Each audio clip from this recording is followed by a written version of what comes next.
Hello everyone, day 4 Kashmir ট্যুরের mini ব্লগে সবাইকে ওয়েলকাম।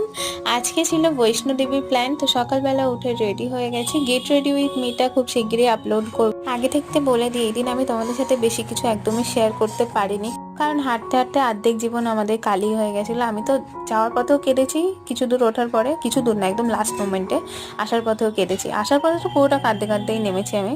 যাই হোক, এখানে দেখো আমি ভেবেছি দূরে যে মন্দিরটা আছে ওটাই হয়তো বৈষ্ণো দেবীর মন্দির, কিন্তু না, পরে জানতে পারলাম ওটা অর্ধকুয়ারি। ওখান থেকে অনেকটাই হেঁটে যেতে হবে, মানে রাস্তা যতটাই হাঁটছি ততটাই যেন শেষ হচ্ছে না। লাস্টের দিকে তো মন্দির ওখানে গিয়ে ভিডিওই করতে পারিনি, কারণ আমার ফোন ডেথ হয়ে গেছিলো। আমি পাওয়ার ব্যাংক নিয়ে যেতেও ভুলে গেছিলাম। সারা রাস্তা রিলস দেখে ভিডিও বানিয়ে এসব করে আমার পুরো ফোনটাই ডিসচার্জ হয়ে গেছে। আর দাদার ফোনে যেটুখানি চার্জ ছিল ফোন টোনের জন্য রেখে দেওয়া হয়েছিল।